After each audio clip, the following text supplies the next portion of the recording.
ನಮಸ್ತೆ, ಮಂಜುಳಾ ವಿನೋದ್ ರೆಸಿಪಿ ಚಾನೆಲ್ಗೆ ನಿಮ್ಮೆಲ್ಲರಿಗೂ ಸ್ವಾಗತ. ಇವತ್ತಿನ ರೆಸಿಪಿಲಿ ನಾನು ಇದ್ಕಿದ ಬೇಳೆ ಸಾಂಬಾರು ಮಾಡ್ತಾ ಇದ್ದೀನಿ. ಆಲೂಗೆಡ್ಡೆ ಬದನೆಕಾಯಿ ಹಾಕಿ. ಬನ್ನಿ ಮಾಡೋ ವಿಧಾನನ ನೋಡ್ಕೊಂಡು ಬರೋಣ. ಮೊದಲು ನಾವಿಲ್ಲಿ ಇದ್ಕಿದ ಬೇಳೆ ಸಾಂಬಾರು ಮಾಡೋದಕ್ಕೆ ಒಂದು ಮಸಾಲ ಆಡಿಸ್ಕೊಂಡು ಬರೋಣ. ಮೊದಲು ನಾನು ಇಲ್ಲಿ ಸ್ಟವ್ ಹಚ್ಚಿ ಒಂದು ಚಿಕ್ಕದ ಕಡಾಯಿ ಇಟ್ಟು 1-2 ಟೀ ಸ್ಪೂನಷ್ಟು ಕಡಲೆಕಾಯಿ ಎಣ್ಣೆ ಹಾಕ್ಕೊಂಡಿದ್ದೀನಿ. ಹಾಗೆ 1-2 ಈರುಳ್ಳಿ ಕಟ್ ಮಾಡಿರೋದನ್ನ ಹಾಕಿ ಮೊದಲು ಎಣ್ಣೆಲಿ ಫ್ರೈ ಮಾಡ್ಕೊಳ್ತೀನಿ. ಆಮೇಲೆ ನಾನು 1-2 ಟೊಮೊಟೊ ಕಟ್ ಮಾಡಿರೋದನ್ನ ಹಾಕ್ಕೊಂಡು ಮತ್ತು ಸ್ವಲ್ಪ ಶುಂಠಿ, ಬೆಳ್ಳುಳ್ಳಿ ಮತ್ತು ಒಂದು 4 ಲವಂಗ, 1-2 ಇಂಚಷ್ಟು ಚಕ್ಕೆನ ಹಾಕಿ ಎಣ್ಣೆಲಿ ಫ್ರೈ ಮಾಡ್ಕೊಳ್ತೀನಿ. ನೀವು ಬೇಕಾದ್ರೆ ಇದಕ್ಕೆ ಗಸಗಸೆನೂ ಸಹ ಸೇರಿಸ್ಕೋಬೋದು. ಈ ಮಸಾಲ ಪದಾರ್ಥಗಳನ್ನೆಲ್ಲ 2 ನಿಮಿಷ ಎಣ್ಣೆಲೆ ಚೆನ್ನಾಗಿ ಫ್ರೈ ಮಾಡ್ಕೋಬೇಕು. ಈ ಥರ ಮೆತ್ತಗಾಗೋವರೆಗೂ ಫ್ರೈ ಮಾಡಿಕೊಂಡ್ರೆ ಸಾಕು. ಆಮೇಲೆ ಸ್ಟವ್ ಆಫ್ ಮಾಡಿ 1-2 ನಿಮಿಷ ಇದನ್ನು ಆರೋದಕ್ಕೆ ಬಿಡೋಣ.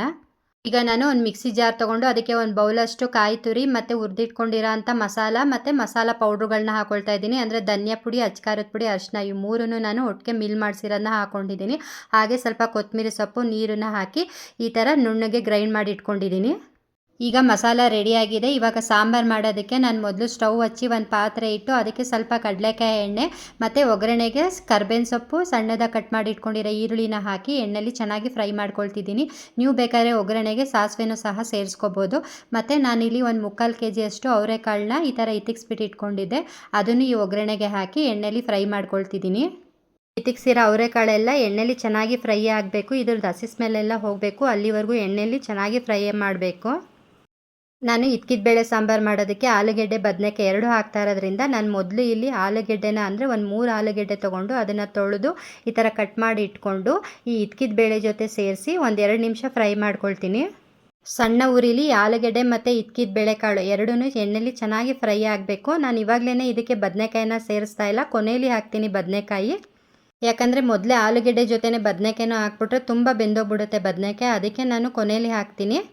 ನೋಡಿ, ಇವಾಗ ಇದ್ಕಿದ ಬೇಳೆಕಾಳು ಮತ್ತು ಆಲೂಗೆಡ್ಡೆ ಎಲ್ಲ ಚೆನ್ನಾಗಿ ಫ್ರೈ ಆಗಿದೆ. ಇವಾಗ ನಾವು ರುಬ್ಬಿಟ್ಕೊಂಡಿದ್ದೀವಲ್ಲ ಮಸಾಲ, ಅದನ್ನು ಹಾಕಿ ಮತ್ತು ಕನ್ಸಿಸ್ಟೆನ್ಸಿ ಅಂದರೆ ನಿಮಗೆ ಸಾರು ಎಷ್ಟು ಗಟ್ಟಿ ಬೇಕೋ ಅಥವಾ ತೆಳು ಬೇಕೋ ನೋಡಿ ನೀರನ್ನು ಆ್ಯಡ್ ಮಾಡಿಕೊಂಡು ಮತ್ತು ಅದಕ್ಕೆ ರುಚಿಗೆ ತಕ್ಕಷ್ಟು ಉಪ್ಪನ್ನು ಹಾಕಿ ಒಂದು 10 ನಿಮಿಷ ಕುದಿಯೋದಕ್ಕೆ ಬಿಡೋಣ.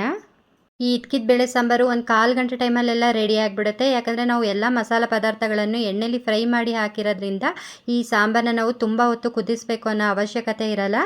ರುಬ್ಬಿಟ್ಕೊಂಡಿರೋಂಥ ಮಸಾಲೆ ಮತ್ತು ನೀರು, ರುಚಿಗೆ ತಕ್ಕಷ್ಟು ಉಪ್ಪು ಇಷ್ಟನ್ನು ಹಾಕಿ ಒಂದು ಸಲ ಮಿಕ್ಸ್ ಮಾಡಿ ಸಾಂಬಾರನ್ನ ಕುದಿಯೋದಕ್ಕೆ ಬಿಡೋಣ. ಸಾಂಬಾರು ಚೆನ್ನಾಗಿ ಕುದಿ ಬರ್ತಾ ಇದೆ. ಆಲೂಗೆಡ್ಡೆ ಕಾಳು ಎಲ್ಲ ಚೆನ್ನಾಗಿ ಬೆಂದಿದೆ. ಇವಾಗ ನಾನು ಇದಕ್ಕೆ ಬದನೆಕಾಯಿನ ಹಾಕ್ಕೊಳ್ತೀನಿ. ನಾನಿಲ್ಲಿ ಒಂದು 5 ಬಿಳಿ ಬದನೆಕಾಯಿ ತೊಗೊಂಡಿದ್ದೀನಿ. ಅದನ್ನು ಚೆನ್ನಾಗಿ ತೊಳೆದು ಕಟ್ ಮಾಡಿ ಇಟ್ಕೊಂಡು ಸಾಂಬಾರು ಜೊತೆಗೆ ಸೇರಿಸಿ ಒಂದು 5 ನಿಮಿಷ ಕುದಿಸಿ ಸ್ಟವ್ ಆಫ್ ಮಾಡಿದ್ರೆ ಇದ್ಕಿದ ಬೇಳೆ ಸಾಂಬಾರು ರೆಡಿಯಾಗುತ್ತೆ. ಈ ಇದ್ಕಿದ ಬೇಳೆ ಸಾಂಬಾರು ಇಡ್ಲಿ, ಪೂರಿ, ಅನ್ನ, ರೊಟ್ಟಿ ಮತ್ತು ಮುದ್ದೆಗೂ ಅಷ್ಟೇ ಒಳ್ಳೆ ಕಾಂಬಿನೇಷನ್ ಅಂತಲೇ ಹೇಳ್ಬೋದು. ನೋಡಿ, ಫೈನಲಿ ಇವಾಗ ನಾನು ಸ್ಟವ್ ಆಫ್ ಮಾಡಿದ್ದೀನಿ. ಇದ್ಕಿದ ಬೇಳೆ ಸಾಂಬಾರು ರೆಡಿಯಾಗಿದೆ. ಈ ಇದ್ಕಿದ ಬೇಳೆ ಸಾಂಬಾರು ರೆಸಿಪಿ ನಿಮ್ಗೆ ಇಷ್ಟ ಆಗಿದ್ರೆ ಪ್ಲೀಸ್ ನೀವು ಒಂದ್ಸಲ ಟ್ರೈ ಮಾಡಿ. ಹಾಗೆ ಹೇಗೆ ಬಂತು ಅಂತ ನಂಗೆ ಕಮೆಂಟ್ ಮಾಡಿ ಹೇಳಿ. ಐ ಹೋಪ್ ನಿಮಗೆ ಈ ರೆಸಿಪಿ ಇಷ್ಟ ಆಗಿದೆ ಅಂತ ಅಂದ್ಕೊಂಡಿದ್ದೀನಿ. ಇಷ್ಟ ಆಗಿದ್ರೆ ಪ್ಲೀಸ್ ಒಂದು ಲೈಕ್ ಕೊಡೋದನ್ನು ಮರಿಬೇಡಿ. ಹಾಗೆ ಶೇರ್ ಮಾಡಿ, ಕಮೆಂಟ್ ಮಾಡಿ ಮತ್ತು ಸಬ್ಸ್ಕ್ರೈಬ್ ಮಾಡ್ಕೊಂಡು ನೋಡಿ. ಬಾಯ್.